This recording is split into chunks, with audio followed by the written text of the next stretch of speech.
আসসালামু আলাইকুম। এই গেমিং ডিজাইনটা আজকে করে দেখাবো। আর এই টাইপের ডিজাইনগুলো কিন্তু খুব সহজ হইলেও ডিজাইনে আসলে ফন্ট ব্যবহার আর কালারের ব্যবহারগুলো অনেক বেশি ইম্পর্টেন্ট। আপনি কি ফন্ট দিবেন, কি কালার দিবেন, এটার উপর ডিজাইনের অনেকাংশ সৌন্দর্য নির্ভর করে। তো এটাতে আসলে একটা যে কোনো ডিজাইন করার সময় আপনার এটা ক্রেজি টাইপের ফন্ট হবে নাকি কুল ফন্ট হবে, এটা নির্ধারণ করা একটু হয়ে যায়। যেমন গেম ওভার লেখাটার জন্য কিন্তু একটু গেমিং টাইপের ফন্ট দেওয়া দরকার হয় সবসময়। এখানে কিন্তু অন্য কোনো ফন্ট দিলে গতানুগতিক, যেমন ব্যাবেজ নিউ কিংবা ইম্প্যাক্ট এই টাইপের ফন্ট দিলে এগুলোতে ভালো লাগবে না। তো আপনারা যদি গেমিং ডিজাইন করতে চান সেক্ষেত্রে কিন্তু আপনারা হচ্ছে এই যে ডা ফন্টে এসে এখান থেকে এই যে টেকনোর স্কোয়ার এলসিডি এই যে ভেরিয়াস এই টাইপের এসে আপনারা যে কোনো এখান থেকে ফন্ট নিয়ে গেমিং ডিজাইনের জন্য ব্যবহার করতে পারেন। হ্যাঁ, তো আমি এইখান থেকে যে ফোনটা ব্যবহার করছি সেই ফোনটার নাম এখানে আমি দিয়ে দেবো। এই যে গেম ওভার লেখার জন্য এই ফোনটা ব্যবহার করছি, আর নিউ গেম লোডিংয়ের জন্য এই ফোন ব্যবহার করছি। দুইটা ফোনটেই আপনারা এটা ফ্রি ডাউনলোড পেয়ে যাবেন, শুধু নাম লিখে সার্চ দিলেই ডা ফোনটে পাবেন। তো কালার দিছি, 3টা কালারের কোড সহ দিয়ে দিছি। তো ডিজাইনটা আমি এখন করে দেখাবো। ফার্স্টে আমি গেম ওভার লেখাটা সিলেক্ট করলাম, সিলেক্ট করে এখানে অল্টার চেপে কপি করে নিয়ে আসলাম। নিয়ে আসার পর আমি এটা এখান থেকে ক্রিয়েট আউটলাইন করে দিলাম। তো দেখেন লেখাটা কিন্তু খুব সুন্দর করে আমি একটা নিচে আরেকটা বসিয়ে দিছি। দুটো আমি সিলেক্ট করে ক্রিয়েট আউটলাইন করলাম। ক্রিয়েট আউটলাইন করার পর এটা আমি এরকমই রাখলাম। এরপরে আমি এখান থেকে এই যে পেন টুল নিলাম, পেন টুল নিয়ে এই কর্নারে একটা ক্লিক করলাম আর এই কর্নারে একটা ক্লিক করলাম। একটু জুম আউট করে দেখেন এটা কিন্তু 100% কর্নার হয়নি। তো আমি এখান থেকে ডিরেক্ট সিলেকশন টুল নিলাম, নিয়ে আমি এটা এই জায়গাটাতে কর্নার করে দিলাম, এরকম করে দিলাম। দেওয়ার পরে এখান থেকে এটা এরকম রাখলাম। সব সহ সিলেক্ট করে কন্ট্রোল শিফট F9 চাপলাম। পাথ ফাইন্ডার আসলে এখান থেকে আমি এটা ডিভাইড করে দিলাম। দেওয়ার পর ডিভাইড করার পর আমি এটা এখান থেকে ফার্স্টে আমার দুইটা কালার চেঞ্জ করে দিতে হবে। আমি এটা সব সহকারে আনগ্রুপ করে দিলাম। আচ্ছা, আমার আনগ্রুপ করার দরকার নাই, এটা আমার কিন্তু আনগ্রুপ হয়ে আছে। তো আমি একটা একটা করে ক্লিক করব। আমি উপরের অংশটুকু আর নিচের অংশটুকু যে আলাদা করলাম সেটা একটা একটা করে ক্লিক করলাম। করার পর আমি এটা এখান থেকে গ্রুপ করলাম, করে কিবোর্ডের আই চেপে আপাতত এই কালারটা দিয়ে দিলাম। দিয়ে দেওয়ার পরে আমি আবার এখান থেকে শিফট চেপে ডিরেক্ট আমি যে এই সিলেকশন টুল নিয়ে শিফট চেপে একটা একটা করে ক্লিক করব। তো নেওয়ার পর আমি এটা এখান থেকে গ্রুপ করলাম। এখান থেকে কিবোর্ডের আই চেপে এটা অন্য একটা কালার দিলাম। কালারগুলো আমি দিচ্ছি শুধু দেখার জন্য, বোঝার জন্য যে এটা ঠিকমতো সেপারেশন হলো কিনা। এই যে এটা বাকি আছে, এটা আমি কিবোর্ডের আই চেপে এই কালার দিয়ে নিলাম। যে উপরের এইটা আর এটা আমি এটা শিফট চেপে নিলাম। এগুলো কিন্তু উপরের সাথে যাবে, যেগুলো উপরের সাথে যাবে ওগুলো আমি উপরের সাথে কি করব, গ্রুপ করে নেব। এখানে টান দিলে ওর মতো সেপারেশন হয়ে যাচ্ছে, এর মতো হয়ে যাচ্ছে। এখানকার যে অংশটুকু শিফট চেপে এটা নিলাম, কিংবা এখানে সব সহকারে সিলেক্ট করে এটা আমি এখানে গ্রুপ করে নিলাম। কিবোর্ডের আই চেপে সবগুলো এই কালার করে নিলাম। নেওয়ার পরে এটা আমি টান দিয়ে দেখলাম। এভাবে দেখবেন যে 100% এটা আমার হয়েছে কিনা। তো এরপরে আমি নিচের অংশটুকু সিলেক্ট করলাম, মানে এই যে এই কালারটা, নিচের কালারটা আমি আরও চেপে 1 2 3 4 বার দিলাম, কিংবা 5 বার 6 বার দিতে পারেন। আপনারা এই ফাঁকাটা আসলে কতখানি রাখবেন এটা আপনাদের উপর নির্ভর করবে। তো আমি এটা এরকম করে রাখলাম। রাখার পরে এটা কিন্তু আমার উপরেরটা কিন্তু অরিজিনালি হবে ব্ল্যাক কালার। হ্যাঁ, এই যে দেখেন ব্ল্যাক কালার দিছি। তো ব্ল্যাক কালারটা আমি পরে দিয়ে দেব। তার আগে আমি এটা সব সহকারে আবার সিলেক্ট করে অন্য একটা কালার দিয়ে দিই, যে কালারটা কিনা ডিজাইনের মধ্যে নাই। আমি আপাতত এই কালারটা দিলাম। দেওয়ার পরে দেখেন এই জায়গাটা একটু সমস্যা আছে। এই যে এই জায়গাটা আমি একটু কন্ট্রোল যেটা ব্যাকে যাই, এটা যা আছে তাই থাক। এখানে কিন্তু এই যে দেখেন এই জিনিসটা আমার ডিলিট করতে হবে। এগুলো ডিজাইনের মধ্যে থাকে অনেক। আমি সব সহ সিলেক্ট করে এটা আমি একটা কালার দিয়ে দিলাম। তো এই কালারটা দিলাম। দেওয়ার পরে আমি এটা এই যে অপ্রয়োজনীয় অবজেক্টগুলো আছে এগুলো আমার ডিলিট করে দিতে হবে। তো এরপরে আমি এটা সব সহ সিলেক্ট করে আমি এটা গ্রুপ করলাম। গ্রুপ করার পরে আমি কন্ট্রোল সি কন্ট্রোল ভি দিলাম। ডান পাশের অ্যারো একবার দুইবার তিনবার দিলাম, নিচের দিকে একবার দুইবার তিনবার দিলাম।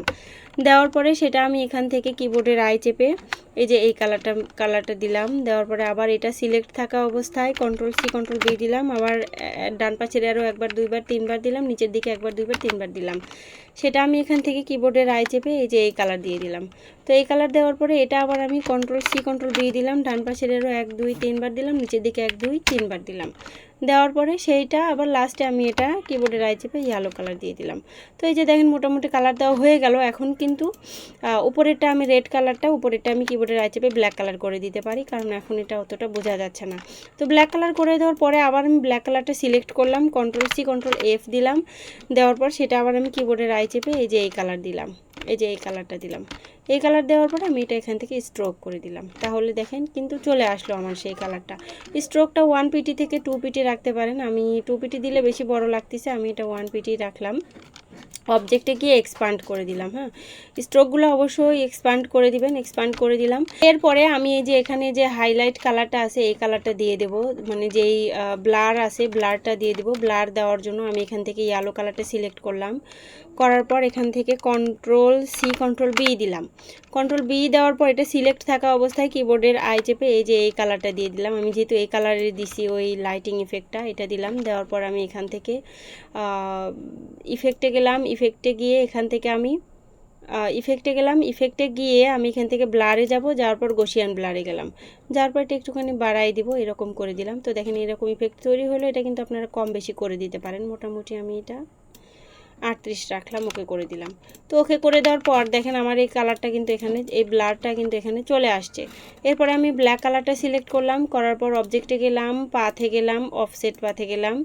যাওয়ার পর আমি এখানে দিয়ে দিব 10px। 10px দেওয়ার পর এটা কত বড় হবে জানি না, এটা আমি মিটার আছে এটা রাউন্ড করে দিলাম। তো 10px এত দিব না, এটা আমি এখান থেকে 5px দিয়ে দিলাম। 5px দিলাম। 10px বেশি বড় হচ্ছে, প্রিভিউ দিয়ে দিয়ে একটু বারবার দেখব। তো মোটামুটি 5px দিলেই হয়ে যাবে। এই যে দেখেন বাইরের অংশটুকু ওকে করলাম। এটা আমি Ctrl+Shift+F9 চেপে পাথফাইন্ডার আসলো, এখান থেকে আমি এটা ইউনাইট করলাম। করার পর Ctrl+X দিয়ে কাট করলাম। কাট করার পর এটা আমার এই যে যেই ব্লার অপশন আছে এটা কিন্তু বাইরের এই জায়গাটায় ক্লিক করলে, এই ব্লারের উপর ক্লিক করলে ওটা সিলেক্ট হবে। এটা সিলেক্ট করার পর Ctrl+F দিলাম, মানে ওই ব্লারের উপরে দিয়ে দিলাম। তাহলে দেখেন এটা কিন্তু চারপাশে ব্ল্যাক কালারের একটা বর্ডার তৈরি হয়ে গেল। পরে আমার হচ্ছে গেম ওভার লেখাটা মোটামুটি হয়ে গেছে। এরপরে আমি হচ্ছে এখান থেকে একটা এখান থেকে রেক্টেঙ্গেল নিলাম। এখান থেকে আমি এই রাউন্ড রেক্টেঙ্গেলটা নিলাম, নিয়ে এখান থেকে এই পর্যন্ত দিয়ে দিলাম।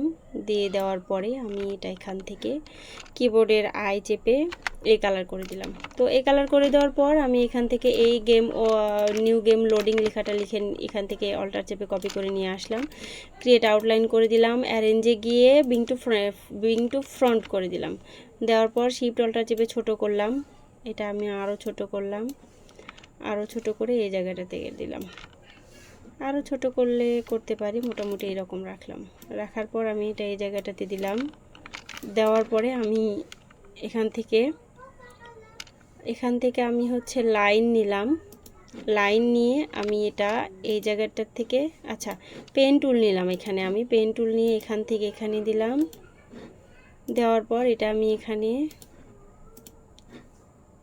একটুখানি বড় করে দেব, মোটামুটি এরকম রাখলাম। এবং এটা আমি স্ট্রোকটা ব্ল্যাক কালার করে দিলাম, ফিলটা নান করে দিলাম। দেওয়ার পর অবজেক্টে গিয়ে এটা এক্সপান্ড করে দিলাম। হ্যাঁ, এটা আমি অবজেক্টে গিয়ে এক্সপান্ড করে দিলাম। দেওয়ার পর এটা কিন্তু আরেকটু চিকন করলে করতে পারি, আরেকটু চিকন করে দিলাম, এরকম দিলাম। অল্টার চেপে এটা সোজা এখানে একটা বসিয়ে দিলাম। Ctrl+D চেপে ধরে থাকলাম, তাহলে এটা কপি হলো। হওয়ার পরে আমি এটা সব সহকারে সিলেক্ট করে গ্রুপ করলাম। গ্রুপ করার পর আমি এই যে এটা সিলেক্ট করলাম। করার পরে Ctrl+C Ctrl+B দিলাম। দেওয়ার পর এটাও আমি এখান থেকে ইফেক্ট থেকে ব্লারে গেলাম, গসিয়ান ব্লারে গেলাম। এটাতেও ব্লার দিয়ে দিলাম, বাট এত দেব না, একটু কম দেব, একটু কম দিলাম। দেওয়ার পরে ওকে করে দিলাম। আমি এটা আবার সিলেক্ট করলাম, Ctrl+C Ctrl+F দিলাম। দেওয়ার পর অ্যারেঞ্জে গিয়ে বিং টু ফ্রন্ট দিলাম, সবার উপরে চলে আসলো। এটা আমি এখান থেকে স্ট্রোক করে দিলাম। স্ট্রোক করে দেওয়ার পর এটা আমি এখানে এখান থেকে ব্ল্যাক কালার করে দিলাম। ব্ল্যাক কালার করে দিলাম, করে দিয়ে ব্ল্যাক কালার করে দেওয়ার পর দেখেন এখানে কিন্তু কাজ আছে। আমার এটা কিন্তু মাস্কিং করে দিতে হবে। হ্যাঁ, তো আমি এখান থেকে ব্ল্যাক কালার এই স্ট্রোকটা সিলেক্ট করে Ctrl+C Ctrl+F দিয়ে একটা কপি করে Ctrl+3 দিয়ে সেটা হাইড করলাম। এরপরে আমি এই যে এই স্ট্রোক সহ আর এই যে এই লাইনগুলো যেগুলো নিছি ওগুলো সহ সিলেক্ট করে মেক ক্লিপিং মাস্ক করে দিলাম। এরপর আবার Ctrl+Alt+3 দিলাম, যেটা হাইড করছিলাম সেটা চলে আসলো। আসার পর সেটা আবার আমি অবজেক্টে গিয়ে এক্সপ্যান্ড করে দিলাম। যারা স্টক মার্কেট প্লেসে ডিজাইন দিবেন কিংবা অন্য কোথাও দিবেন, অবশ্যই স্টকগুলো করে দিবেন, এক্সপ্যান্ড করে দিবেন। তো আমার ডিজাইনটা কিন্তু হয়ে গেছে, এখানে।